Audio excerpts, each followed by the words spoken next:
essa palavra que eu vou compartilhar com vocês, tá?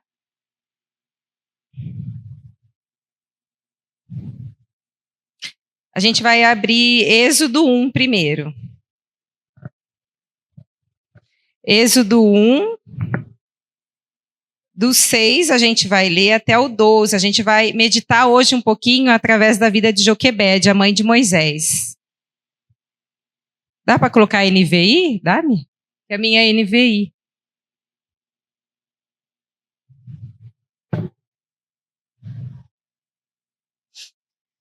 Ora, morreram José, todos os seus irmãos e toda aquela geração. Os israelitas, porém, eram férteis, proliferaram, tornaram-se numerosos e fortaleceram-se muito, tanto que encheram o país. Então subiu ao trono do Egito um novo rei, que nada sabia sobre José. Disse ele ao seu povo: vejam, o povo israelita é agora numeroso e mais forte que nós. Temos que agir com astúcia para que não se tornem ainda mais numerosos. E no caso de guerra, se alinhem aos nossos inimigos, lutem contra nós e fujam do país. Estabeleceram, pois, sobre eles chefes de trabalhos forçados, para os oprimir com tarefas pesadas. E assim, os israelitas construíram para o faraó as cidades celeiros de Pitom e Ramsés.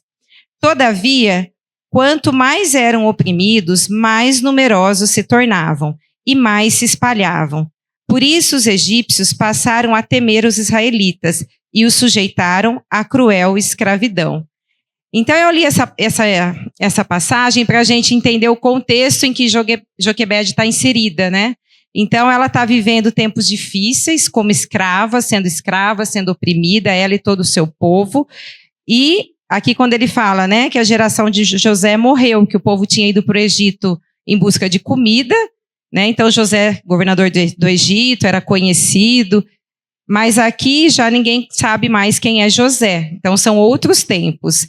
E o povo de Deus então se torna numeroso, o rei fica com medo de perder o seu poder e ele então escraviza e oprime o povo de Deus. Então esse é o contexto, é o tempo em que Joquebede está vivendo. Agora eu vou ler o 15, Êxodo 1, do 15, para a gente ir entendendo aqui. O rei do Egito ordenou às parteiras dos hebreus que se chamavam Sifrá e Puá: quando vocês ajudarem as hebreias a dar à luz, verifiquem se é menino. Se for menino, matem-no. Se for menina, deixem viver. Todavia, as parteiras temeram a Deus. Não obedeceram às ordens do rei do Egito.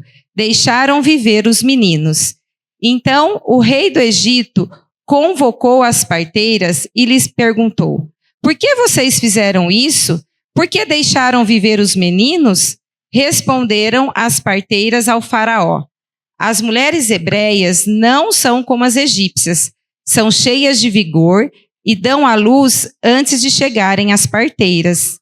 Deus foi bondoso com as parteiras e o povo ia se tornando ainda mais numeroso, cada vez mais forte.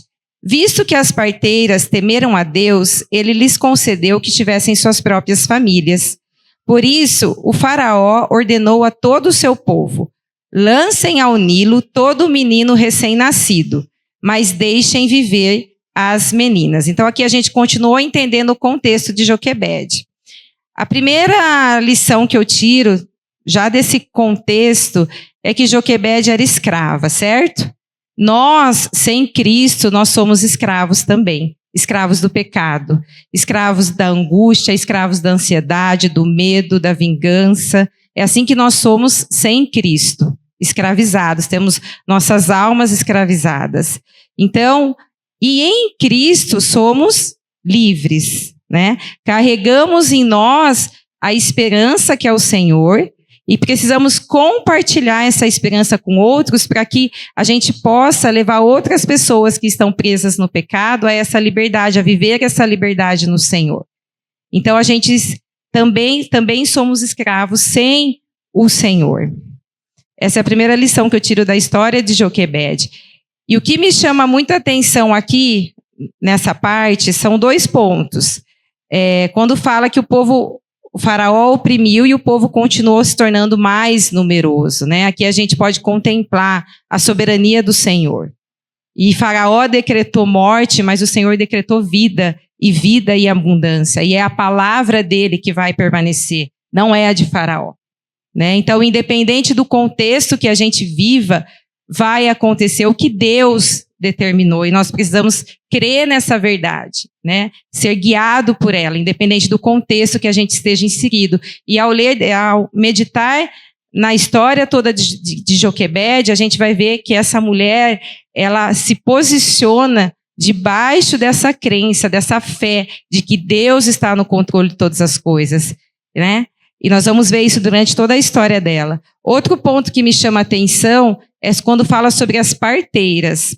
Eu acho muito interessante que Deus usou apenas 2 parteiras, né? E às vezes a gente pensa que para que Deus faça grandes coisas, nós precisamos de muitas pessoas, nós precisamos de grandes recursos para que a obra do Senhor aconteça.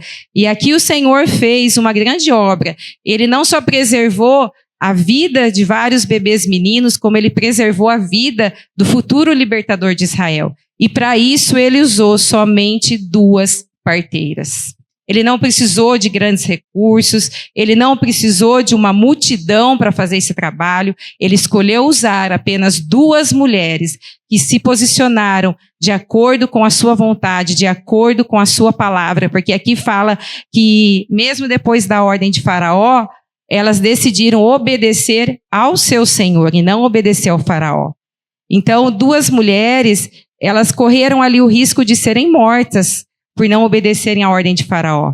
Mas elas escolheram correr esse risco, mas continuar obedecendo ao seu Senhor e não ao faraó. Então, elas assumiram esse risco. Depois, a gente lendo, a gente viu que Deus acabou abençoando e nada de mal aconteceu a elas. Mas, a princípio, elas assumiram esse risco. E nós vamos ver Joquebede assumindo riscos também nesse contexto, né? Nós vamos ler aqui no Êxodo 2, né?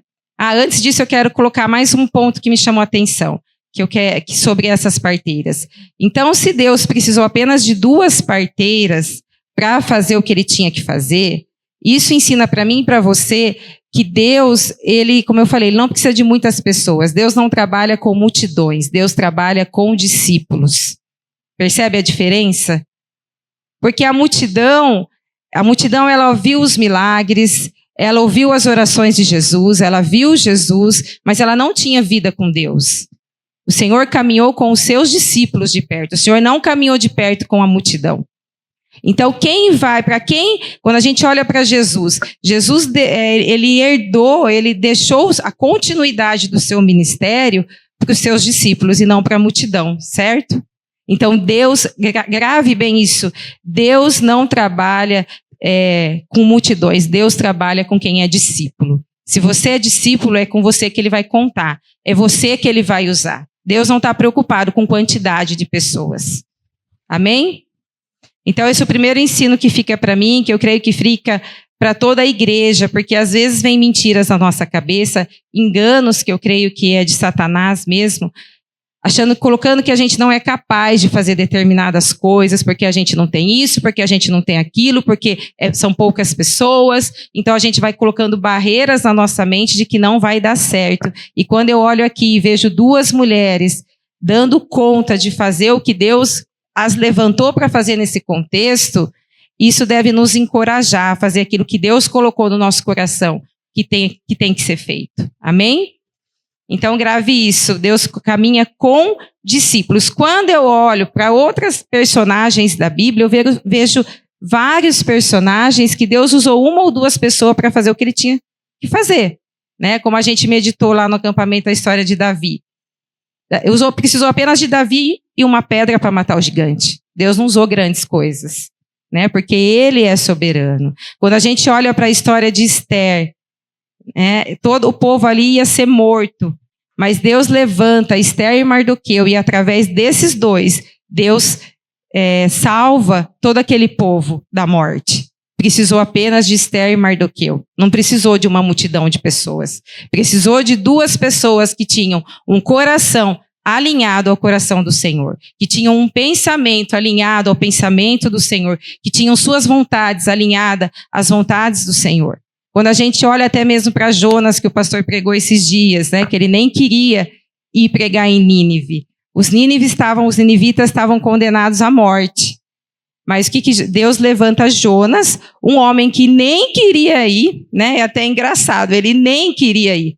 E Deus usa somente ele para salvar todo aquele povo. Então, se a gente for ficar falando aqui, a gente vai ver vários exemplos na Bíblia que Deus não trabalhou com multidões, Deus trabalhou com discípulos, né? Pessoas que são tementes a ele e que têm um coração alinhado ao coração dele. É isso que Deus vai olhar. Então, se você é discípulo, você vai ser usado pelo Senhor, amém? Então, vamos continuar aqui na história. Então, a gente vai ler Êxodo 2. Do 1 até o 10. Um homem da tribo de Levi se casou com uma mulher da mesma tribo. E ela engravidou e deu à luz um filho. Vendo que era bonito, ela o escondeu por 3 meses.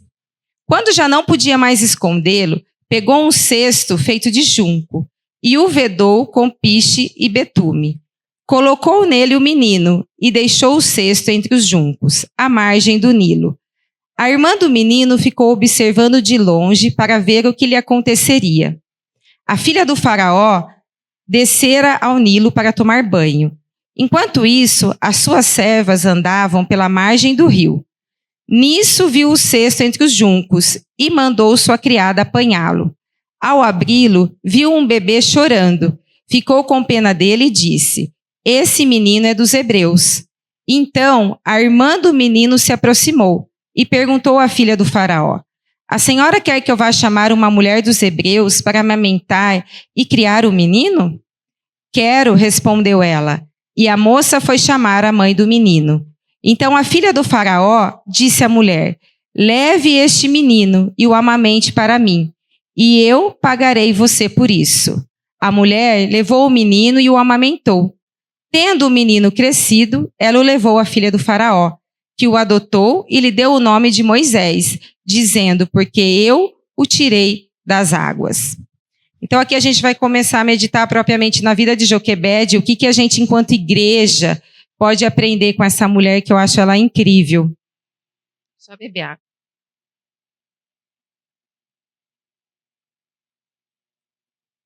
O primeiro ponto que me chama a atenção é que então a gente já viu que Joquebede vivia nesse contexto extremamente difícil, incerto. Mas essa mulher, mesmo diante desse contexto, ela não deixa de cumprir com o seu papel de esposa, né? Aqui fala que ela engravidou. Joquebede assume correr riscos em tempos difíceis. Porque a primeira coisa que eu pensei foi, bom, naquele tempo não tinha anticoncepcional, Joquebede não tinha como se prevenir, e ela era uma mulher casada. Porém, havia uma escolha, ela podia escolher por um tempo não se deitar com o seu marido, né? Falar, vamos ficar um pouco afastado, porque se eu engravidar e tiver um menino, o faraó vai lançar ele no rio e nós vamos perder essa criança. Então ela tinha, sim, uma opção. Mas em meio a todo esse contexto caótico, ela assume o risco de engravidar. Ela não sai da posição que Deus a colocou, confiando que o Senhor está no controle, que se o Senhor a levantou para ser esposa, nesse contexto ela vai ser esposa nesse contexto.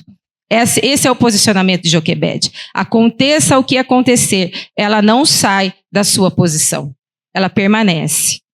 Né? E essa é a primeira lição que fica para a gente, enquanto igreja, às vezes por muito menos, nós saímos daquele lugar que Deus nos colocou, lá no início, lá atrás, e a gente sai por motivos às vezes fúteis demais. Essa mulher corria o risco de ter o seu filho morto, e ela não sai do seu papel de esposa. Ela corre o risco de engravidar.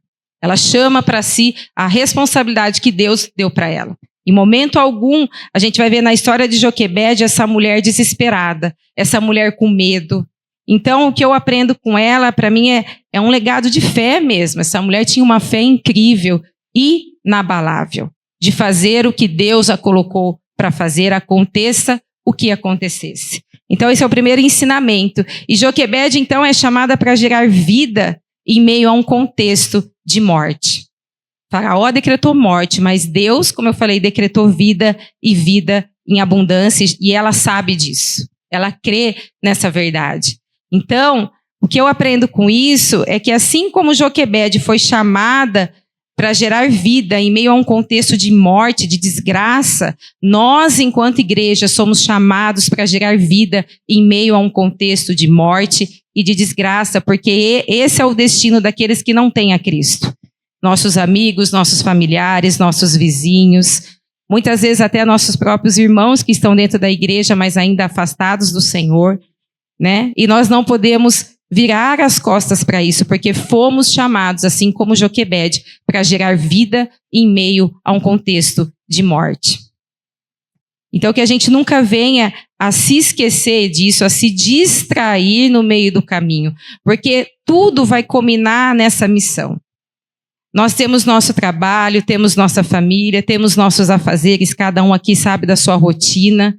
Não é fácil para ninguém, todo mundo, a gente vive correndo contra o tempo, não é mesmo? Está difícil para todo mundo está na correria, todo mundo tem problema para resolver, mas a gente não pode, por conta disso, se deixar distrair, porque tudo que a gente faz, todos os nossos afazeres, na verdade, eles vão culminar nesse chamado do Senhor de gerar vidas. Às vezes já ouvi pessoas dizerem, eu não tenho chamado. Na verdade, todo mundo tem chamado, porque se a gente parte do princípio que Deus não faz nada por acaso, Deus não nos criou porque Ele estava entediado, porque Ele não tinha nada para fazer. Tudo que Deus faz, Ele tem um propósito. Então, se Ele te fez, Ele tem um propósito específico para a sua vida. Lógico que existem chamados específicos. Uns são pastores, outros professores, existem o chamado específico que Deus vai revelar para cada um. Mas existe um chamado que é para todo mundo, que é um chamado geral, que é uma missão para todos, que é para a igreja inteira, que está lá em Mateus. Ide e fazei discípulos de todas as nações. Esse chamado é para mim, é para você, é para todo mundo.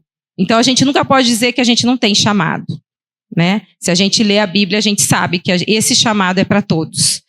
Então nós somos chamados, assim como Joquebede, para gerar vida em meio a um contexto de morte. Então, nós precisamos anunciar essa esperança que nós temos para outros. Assim como eu olho para Joquebede grávida, Moisés representava o que ali no ventre de Joquebede? Uma esperança para o povo de Deus que estava sendo escravizado. Ela carregava no seu ventre uma esperança. E ela só conseguiu carregar essa esperança no seu ventre porque ela aceitou correr o risco. Então, nós só vamos viver exatamente aquilo que Deus tem para nós, para a gente conseguir viver isso, muitas vezes nós vamos precisar correr riscos. Vamos precisar sair da nossa zona de conforto, daquilo que a gente está acostumado a fazer, para fazer outras coisas, né? Para mim, estar aqui é um desafio. Para mim, é muito mais fácil estar lá na salinha com as crianças, porque ali é a minha zona de conforto. Ali eu domino, ali eu tenho experiência, ali é mais fácil para mim. Ali é cômodo para mim. Estar aqui é um desafio. Aqui eu tenho que sair da minha zona de conforto. Então, muitas vezes, para a gente viver o que Deus tem para nós vamos ter que sair da nossa zona de conforto. Vamos ter que correr risco, como Joquebede correu. Quando a gente olha para Maria, Maria também correu riscos, né? Ao aceitar ali gerar Jesus no ventre dela. Ela correu o risco de ser discriminada, mas ela aceitou fazer o que o Senhor levantou ela para fazer naquele tempo. Maria carregava no seu ventre a esperança de toda uma humanidade. Então, se você entender que você, para viver o que Deus tem para a sua vida, você precisa correr risco, eu creio que você vai viver grandes coisas. Porque como a gente cantou aqui, né, que os pensamentos do Senhor são mais altos do que os nossos. Então, nós vamos viver coisas que nós nem imaginamos que viveríamos. Vamos chegar a lugares que a gente nem imaginou que chegaria. Por quê? Porque a gente se posicionou como Joquebede. Né? Deus me colocou aqui e aqui eu vou ficar, e aqui eu vou frutificar, e aqui eu vou fazer o que tem que fazer. Porque Nós vivemos nesse mundo que a gente sabe que já é do maligno, mas é aqui que nós vamos fazer a diferença enquanto igreja. Então, que a gente tenha esse posicionamento de Joquebede.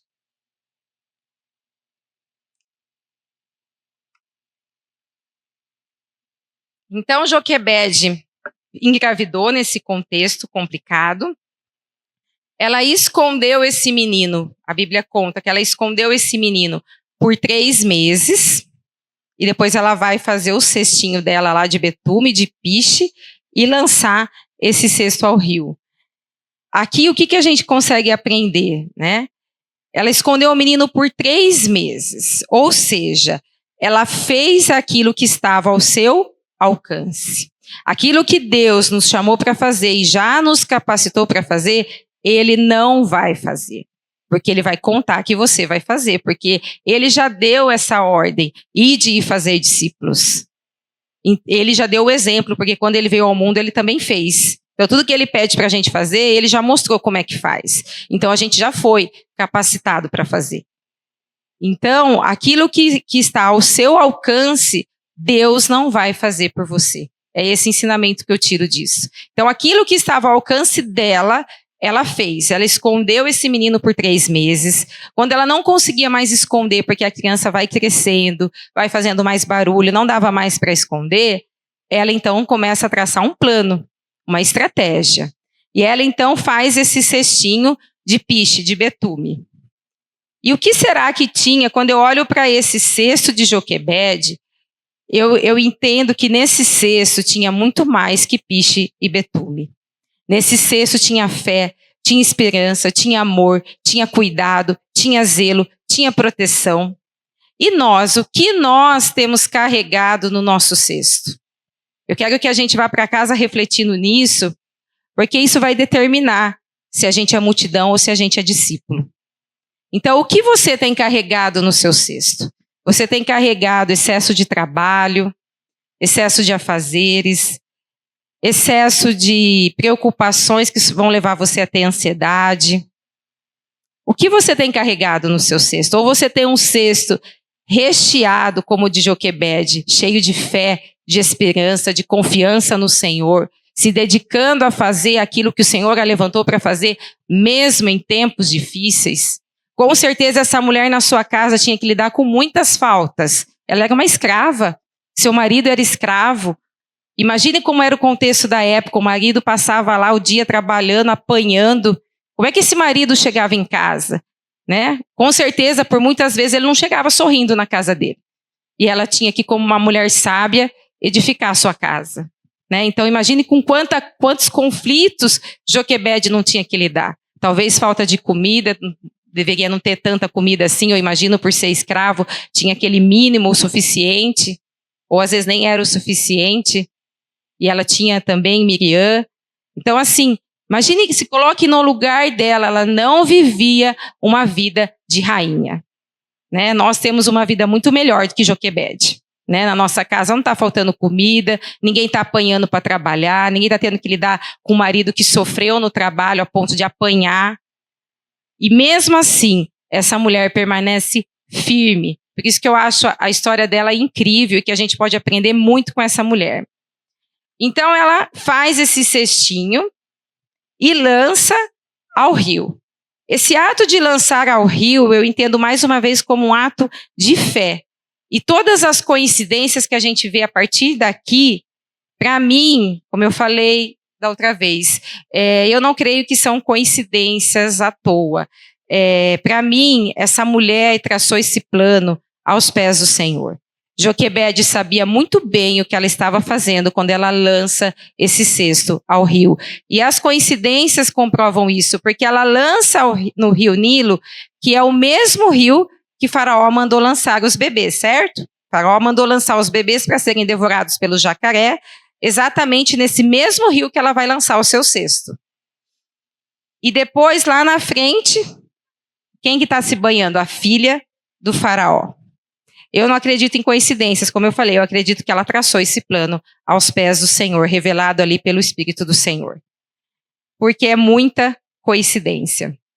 Então ela faz isso, a mulher está ali se banhando, eu creio que ela sabia muito bem o horário que a filha do faraó iria se banhar, então tudo foi proposital. Foi um plano estratégico que ela traçou e que eu creio que o Senhor revelou a ela.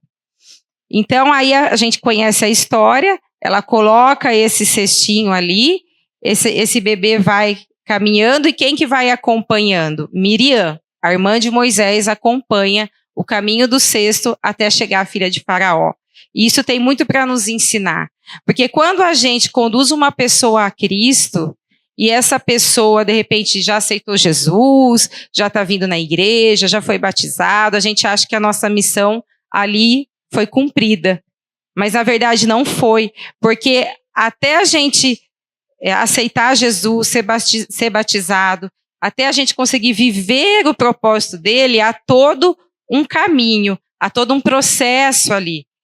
E a pessoa pode acabar se perdendo no meio do caminho, como nós podemos também, todos nós, né? Então, a santificação, ela é um processo que a gente vai vivendo ao longo da vida, a gente vai sendo moldado aos poucos ao caráter de Cristo.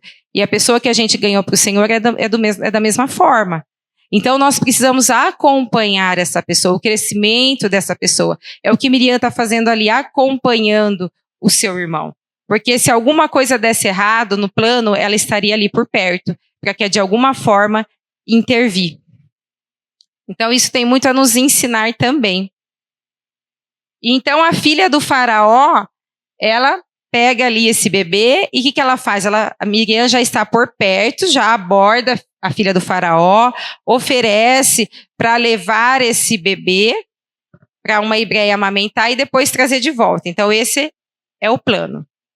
A filha do faraó concorda, e então Moisés vai passar um tempo sendo cuidado pela sua mãe biológica, certo? Quando eu olho para tudo isso, eu vejo várias coisas. A soberania do Senhor, né? Porque Faraó, aquele que mandou matar, agora vai acolher e sustentar Moisés, né? Chega a ser irônico. Isso me fez lembrar de Provérbios 21:18, que fala que Deus usa o ímpio para abençoar o justo. Então, quando Deus quer fazer, ele faz.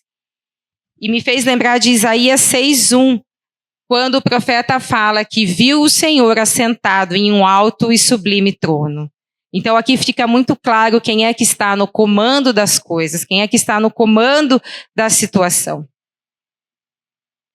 E então esse menino passa um tempo com a mãe dele. A Bíblia não especifica quantos anos, até quando ele ficou com a sua mãe. A gente sabe que ficou um tempo ali na infância e depois ela devolve para a filha de Faraó. Só que quando a gente lê ali no versículo do 11 e 12, do mesmo capítulo 2. Certo dia, sendo Moisés já adulto, foi ao lugar onde estavam os seus irmãos hebreus e descobriu como era pesado o trabalho que realizavam. Viu também um egípcio espancar um dos hebreus.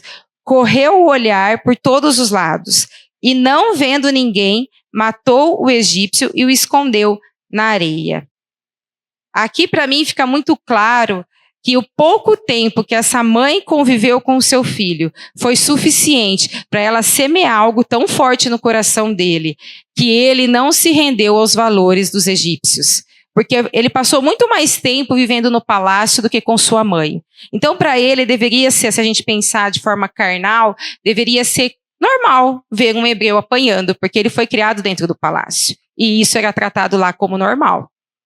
Mas não, ele fica indignado a ponto de tirar a vida desse egípcio. Ele se revolta, ele fica indignado com essa situação. Então aqui a gente começa a ver que Moisés era realmente separado por Deus, diferenciado.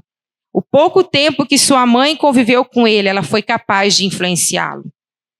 E eu creio que além disso, além dela ter influenciado Moisés nesse pouco tempo que ela conviveu com ele, eu creio que ela nunca deixou de orar pelo seu filho. Ela poderia não estar presente fisicamente, mas ela estava presente espiritualmente. Com certeza.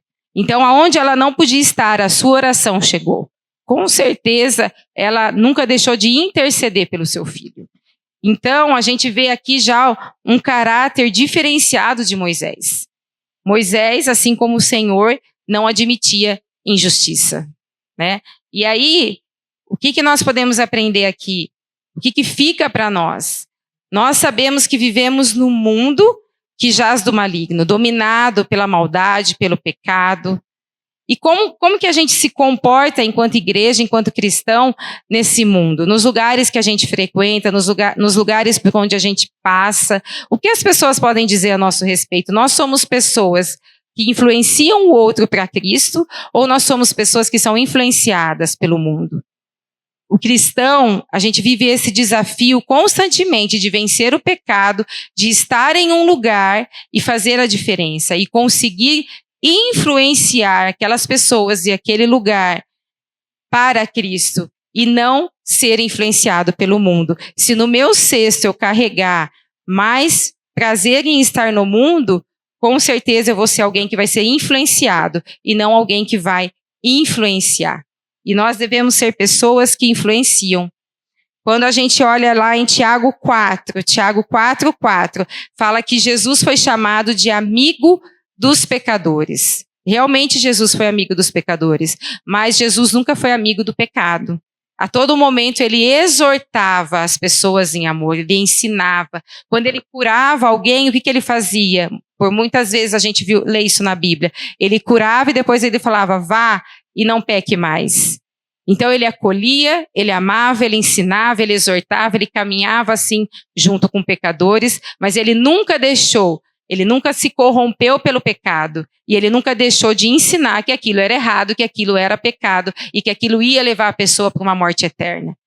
Jesus nunca negociou os valores do reino, mesmo sendo amigo de pecadores. Então, Jesus influenciava e não era influenciado pelo mundo. É essa a lição que eu tiro da história de Joquebede.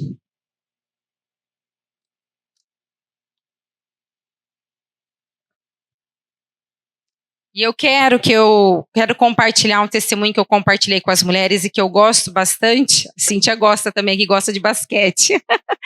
Que é um jogador de basquete que chama Dikembe Mutombo. Eu acho a história dele muito bacana e me fez lembrar também da história de Joquebede. Ele já faleceu de câncer, mas resumindo a história, ele veio da República do Congo e ele era muito alto. Tem o testemunho dele, quem quiser pesquisar. E ele conta que ele era de uma família muito pobre, ele veio de uma família de 12 irmãos, ele era o caçula. E Dikembe tinha um sonho, o sonho de ser médico. E as pessoas tiravam sarro dele quando ele falava que ele ia ser médico, as pessoas tiravam sarro porque ele era muito pobre e não sabia nem ler. Sua mãe não sabia ler, não tinha um estudo. Ele fala que naquela época na República do Congo não tinha professor, não tinha escola, não tinha hospital, não tinha nada. Eles viviam na escassez total. E então ele conta até de uma história que os irmãos, quando ele falou que ele queria ser médico, os 11 irmãos fizeram uma fila e cada um deu um tapa na nuca dele, dizendo que isso não queria acontecer, porque eles não sabiam nem ler. E aí, num dado momento da história, eu amo esse testemunho porque a gente contempla a grandeza do Senhor.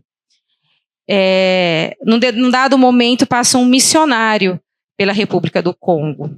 E esse missionário, então, prega o evangelho para sua mãe, e a sua mãe, em toda a sua simplicidade, sem saber nem ler nem escrever, esse missionário ensina um versículo para ela, bem conhecido, Efésios 3:20, que fala que o Senhor é poderoso para fazer muito mais do que você possa pensar ou imaginar. E essa mulher, então, guardou esse versículo no seu coração e começou a declarar isso sobre a sua casa, sobre seu filho. E ele também disse que quando as pessoas tiravam sarro, que ele não ia ser médico, ele declarava, então, esse versículo sobre a sua vida, ali em toda a sua simplicidade, né? E aqui volta naquilo que eu falei, né? Deus precisou de uma mulher, de um missionário e de um versículo para transformar toda uma história, né? Então, o pouco que a gente oferece, Deus faz grandes coisas. Então, para finalizar a história de Dikembe Mutombo, ele então conta que ele estava andando por uma estrada sem calçado, porque ele não tinha sapato, uma estrada de terra perto de onde ele morava, e passa um jipe e aborda, porque ele era muito alto, então chamou a atenção. Ele tinha, acho que era 2,18 m. E então esse homem aborda ele e fala: "Oh, você não quer jogar basquete nos Estados Unidos?" E dali 3 dias ele vai embora para os Estados Unidos. A mãe dele permite, porque vê uma esperança dele se tornar alguém, né, de sair daquela realidade triste. E ele então vai para os Estados Unidos, faz toda a sua carreira no basquete, ele é conhecido. Ele se destacou muito na defesa, como pivô. É pivô que fala, né? Tá certo, Raul? E então ele faz toda a sua carreira ali, se aposenta. E o interessante é que quando ele se aposenta, ele volta para a República do Congo, ele volta da onde ele saiu. Vejam, esse homem não se corrompeu. Aquilo que Deus colocou no coração dele para fazer, ele agora vai fazer. Depois que ele ganha o dinheiro que ele tinha que ganhar, que ele faz toda a sua carreira, ele volta para morar lá na República do Congo, onde não tinha nada. Um homem que teve tudo depois lá nos Estados Unidos, todo o conforto, tudo que o dinheiro podia pagar. Ele abandona tudo isso na hora que ele aposenta, volta para a República do Congo e abre um hospital que funciona até hoje lá. Se vocês pesquisarem, vocês vão encontrar na internet, esse hospital funciona até hoje lá gratuitamente, leva o nome da mãe dele, que ele colocou no hospital em homenagem à sua mãe. E até hoje esse é um dos melhores hospitais que eles têm ali, com os melhores recursos, com os melhores médicos, com os melhores equipamentos. Conta-se que ele investiu 29 milhões para construir esse hospital, e ele sustentou por toda a sua vida esse hospital. E hoje ele construiu parcerias, então ainda continua sendo mantido, porque, de uma certa forma, né, pelos seus parceiros. E aí ele conta que ele pediu para o Senhor apenas para ser médico, e o Senhor deu a ele um hospital. Ele pediu apenas para ser médico, o Senhor deu a ele a melhor equipe de médicos capacitados para atender o seu povo. Então eu acho esse testemunho incrível, e ele fecha bem tudo que a gente está falando, né? Deus precisou, gente, de uma mulher que não sabia nem ler, né? Nós podemos ler a Bíblia. Nós temos muito mais conhecimento bíblico do que a mãe de Dikembe Mutombo. Deus precisou de um missionário, de uma mulher que não sabia nem ler, mas conseguiu alinhar o seu coração ao coração do Senhor, de um menino que também não sabia ler, e Deus fez o que ele queria fazer. Amém? Então que a gente não venha se sentir jamais limitado para fazer a obra do Senhor, e que a gente também venha sair da nossa zona de conforto. Porque se a gente não sair, a gente vai deixar de viver grandes coisas. É isso que eu aprendo com a história de Joquebede, que nós fomos então chamados para gerar vida em meio a contexto de morte, e que a gente não pode sair da posição que Deus nos colocou, para que então ele possa cumprir por inteiro o seu propósito. E Mateus 5, para finalizar, que fala que nós somos sal da terra e luz do mundo. Então essa é a missão da igreja, ser sal da terra e luz do mundo. Precisamos sim estar entre os pecadores, precisamos influenciá-los para Cristo, mas não podemos nos deixar ser influenciados por eles e pelo mundo. Então que a gente possa ir para casa e refletir nesses 3 pontos. O que eu tenho carregado no meu cesto? Porque se eu estiver carregando no meu cesto excesso de coisas que Deus nem me pediu para fazer, porque a gente é muito bom em fazer coisas que Deus não nos pediu para fazer, em estar em lugares que Deus não nos pediu para estar, em sentar em mesas que Deus não nos pediu para sentar. Nós somos muito bons em nos distrair e fazer coisas que Deus nem pediu para a gente fazer. Falar coisas que Deus nem nos pediu para falar. Nos envolver em conversas que Deus nem nos pediu para a gente se envolver, que nem era da nossa conta, certo? Então, que a gente possa ir embora e pensar o que a gente tem carregado no nosso cesto. Porque o que eu carrego no meu cesto vai influenciar se eu sou discípulo, na verdade vai determinar se eu sou discípulo ou se eu sou multidão. Então, o que você quer ser? Você quer ser discípulo ou você quer ser multidão? Se você escolher ser multidão, é muito triste, você pode até receber um milagre, né, pastor? A multidão recebeu, mas você não vai caminhar de perto com o Senhor, né? Você não vai poder dizer que você conheceu o Senhor, como Jó pôde dizer que ele conhecia o Senhor por caminhar com ele. Você não vai poder dizer isso. Então você quer ser discípulo ou você quer ser multidão? O que você carrega no seu cesto vai determinar isso. E quem é multidão vai ser influenciado pelo mundo. E quem é discípulo vai ser influenciador, vai ser sal da terra e luz do mundo. E é para isso que a igreja do Senhor foi chamada, para ser sal da terra e luz do mundo, para ser discípulo, para continuar o ministério de Jesus. É para isso que nós somos chamados. Nós não fomos chamados para acumular riquezas na terra, nós não fomos chamados para um monte de coisa que a gente se envolve por aí. E aí falta energia e disposição para fazer aquilo que nós fomos chamados para fazer. Amém? Então que você possa guardar essa palavra no seu coração e possa na sua casa refletir sobre isso. O que você tem carregado? Você carrega dentro de você a esperança que é Cristo. E você precisa anunciar isso para outros. Foi para isso que você foi chamado. Se Deus te colocou ali na sua profissão, você pode ter, seja a profissão que for, seja o trabalho que for, tudo vai culminar nisso. O Senhor te colocou ali para te preparar, para chegar nesse lugar onde você anuncia vida em meio a contextos de morte. Amém? Então que a gente possa ter essa convicção e se lembrar constantemente disso. Que a gente não venha a se esquecer, porque o diabo também é muito bom em nos iludir e nos distrair. Né? Que a gente possa ser ali como Neemias, quando ele está ali construindo o muro, e Sambalate e os amigos dele vão lá distrair Neemias, chamar Neemias para conversar, e todo mundo conhece a história, que Neemias fala, não, agora eu não posso, agora eu estou envolvido em uma grande obra. Então que a gente possa responder dessa forma, quando tentarem nos distrair do nosso propósito. E que nós possamos, então, ter uma posição firme como a de Joquebede, de fazer o que Deus nos levantou, nos chamou para fazer, independente de circunstâncias, independente se tem o recurso, se não tem, se tem a condição, se não tem, que a gente não saia dessa posição que o Senhor nos colocou. Amém?